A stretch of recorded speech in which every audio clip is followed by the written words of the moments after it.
I do want to mention very briefly, this isn't something about the movie itself, but I think I've made it known in some of my videos that I'm a big fan of the kill count because I love horror movies, so obviously I like the kill count. Um, Zorn made a joke in the Critters 2 kill count that they couldn't afford Robert Englund, and that's why Lee didn't shapeshift into Robert Englund. That movie had a decent budget. This one does not.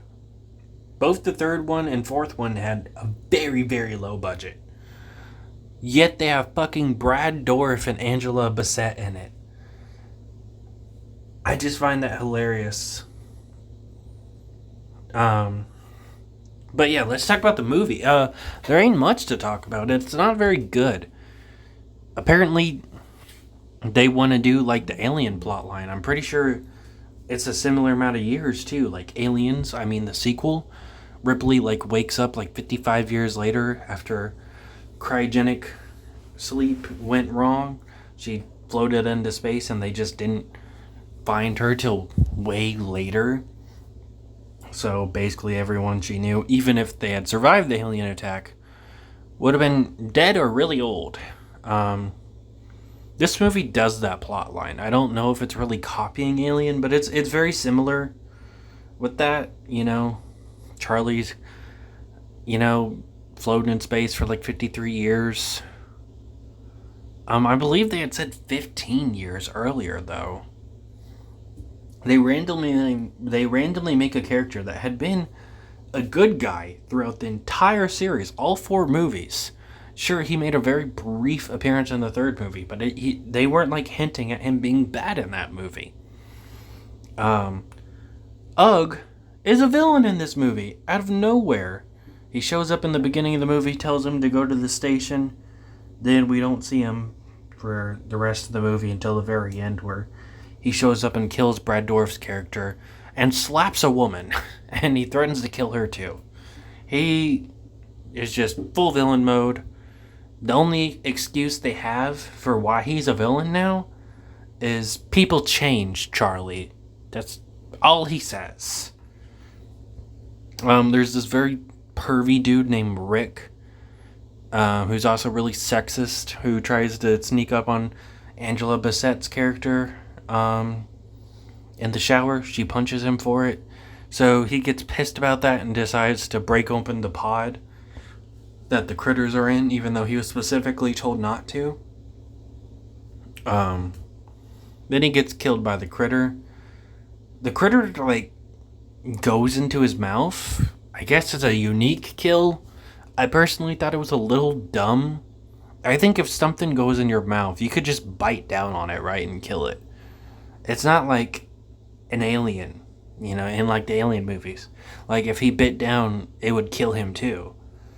You just fucking bite down on the fucker.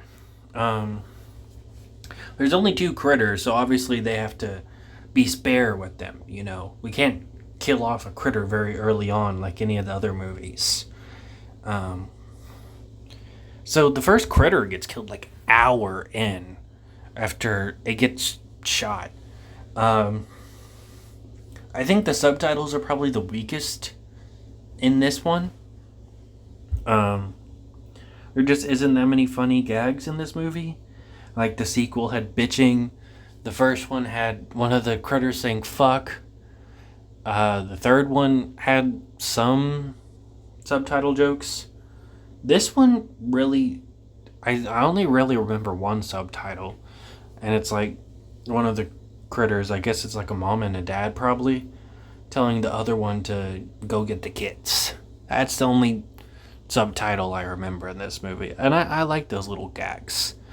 Don't know why they didn't really do them in this movie.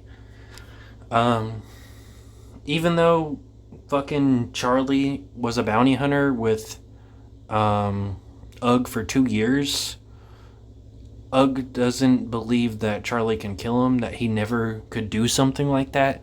Plus, in the sequel, in Critters 2, he's the one that kills the critter ball. Like, he fucking flies a ship into it and destroys it, killing hundreds of critters.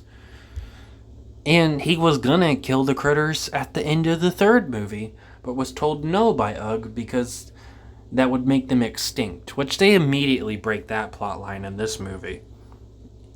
Charlie's just trying to kill them throughout the entire movie, even though he's not supposed to. So they just don't give a fuck about that plot line that they set up at the end of the third movie. End! Why would they set it up at the very end of the movie if they're not going to follow through? Where Charlie has to capture them instead of kill them or something to make the stakes higher. Because obviously it's going to be hard to catch them without being injured or killed. But no, he's just trying to kill the critters again. Even though they established, once again, at the end of the fucking third movie that he shouldn't do it.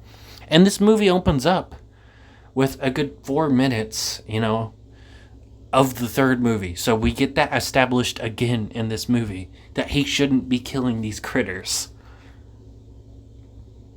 And we don't get the slow credits, though.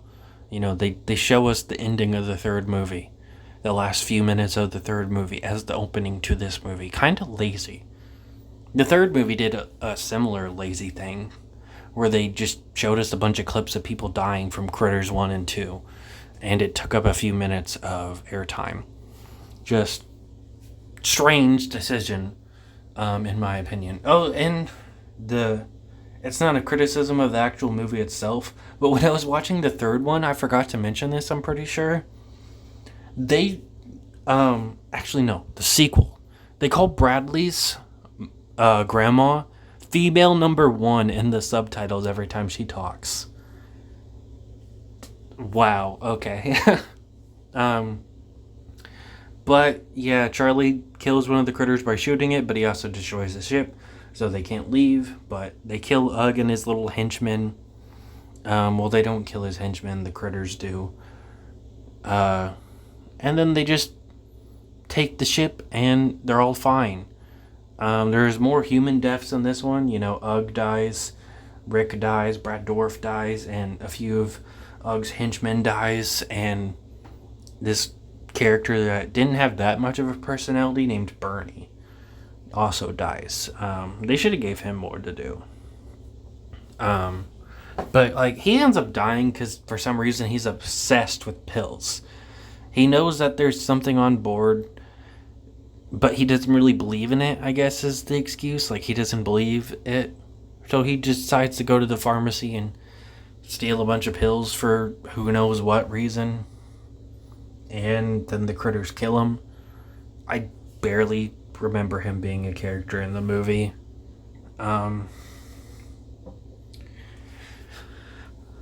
It's not great. The kills aren't very good in it either. The third one didn't really have any good kills either. So I would say, if you're going to watch this series, probably just watch the first two.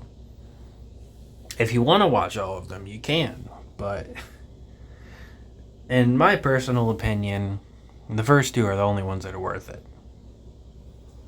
They also establish in this movie, for some reason, in a throwaway line, that critters are known for using vents, so to watch the vents, I don't think that is true. I don't really remember that being a thing in any of the three movies. And in the third movie, they try and escape through a vent, and they have to fight the critters, but that's because they're trying to escape from the critters. It's not because the critters are already in the vent. So yeah, that just becomes a thing in this movie for some reason. Very strange movie.